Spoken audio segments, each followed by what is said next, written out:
Good news है sir. ना लोगों को पता चला, ना मीडिया ने पता चलने दिया।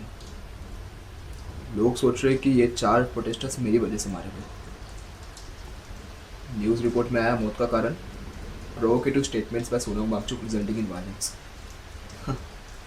बेवकूफ़ सोच रहे हैं कि यहाँ से प्रोवोकेशन होने की वजह से लोग मारे गए। लेकिन सर पिछले 6 सालों से आप जो उन पर यहाँ पे प्रेशर डाल रहे हो उसका क्या सर? वो तो कोई न्यूज़ रिपोर्ट्स में आया ही नहीं। ये गवर्नमेंट भी बड़ी चालाक होती है सर। किसी कोई मीडिया रखी ही नहीं जो सच बोल पाए। अगर रखते तो पता चलता कि कोलैटरल डैमेज नहीं मर्डर है सर।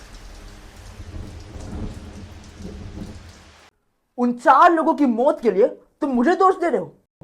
एक group of youth peacefully protest नहीं कर सकता तो हम जिम्मेदार कैसे?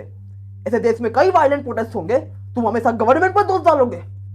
सर मैं आपको दोष नहीं दे रहा हूँ सर, मैं एक्चुअली सिस्टम को दोष दे रहा हूँ sir. And what violent protest sir, what violent protest sir? आप एक तरफ यूथ का हाथ काट दोगे, उन्हें रोजगार नहीं दोगे, दूसरी तरफ जबान काट दोगे, तो सर उनके यहाँ प्रेशर तो पड़ेगा ना सर।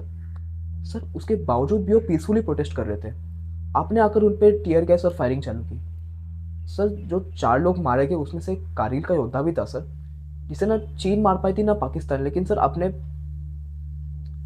सर आपको सिचुएशन कंट्रोल में करनी भी थी तो भी उनके यहाँ और यहाँ शूट करने की कोई ज़रूरत नहीं थी सर। सर मेरे पास आपके कुछ इलेक्शन मैनिफेस्टोज है, ये देखिए सर। आपका लद्दाख का 2019 लोकसभा इलेक्शन मैनिफेस्टो, इसके पहले 3 पॉइंट्स में आपने लद्दाख को 6 शेड्यूल के अंदर इंक्लूड करने का वादा किया था।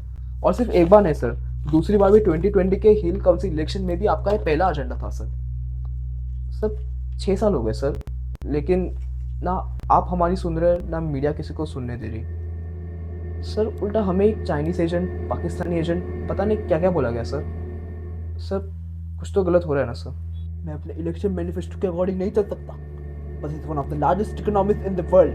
पिछले 12 साल से मैं देश चला रहा हूँ और जीडीपी में नंबर 11 पोजीशन से नंबर 4 तक लेके आया हूँ मैं।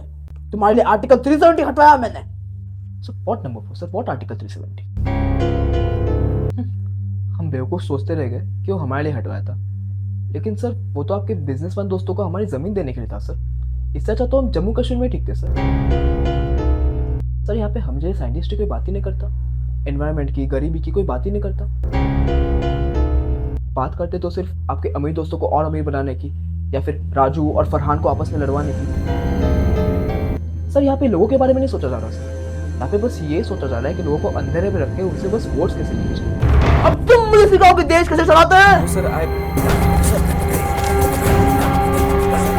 साले चाइनीज एजेंट, टेररिस्ट।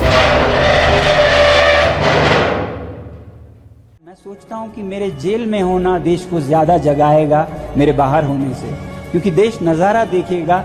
जो आदमी देश विदेश से भारत के लिए मैग्सेसे से लेके रोलेक्स अवार्ड से लेके टीसीओ पुरस्कार लाता है, 8 तो यूनिवर्सिटीज के ऑनररी डॉक्टरेट्स लाता है, देश का नाम ऊंचा करता है, यहाँ के ज्ञान को निर्यात करता है और चीन जैसे देशों के खिलाफ बायकॉट चाइनीज प्रोडक्ट्स का मुहिम चलाता है, जो आगे ले जाके सरकार भी उसे आगे बढ़ाती है, उसी आदमी को हम आज ऐसे दोषों में जेल डाल रहे हैं। ये नज़ारा जब वो देखेंगे तब वो समझेंगे कि आज देश कैसे चल रहा है।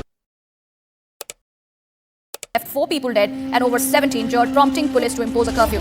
Now, in a post on X, the Ministry of Home Affairs has claimed it is clear that the mob was incited by Sonam Wangchuk through his provocative statements. There was no need to shoot people in the heart or in the head.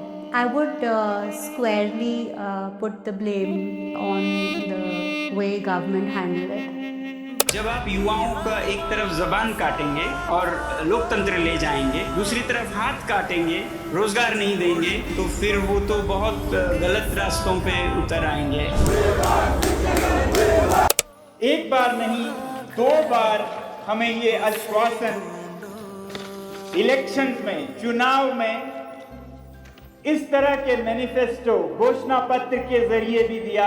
इस UT, आज के UT से तो हम जम्मू कश्मीर में ही बेहतर थे।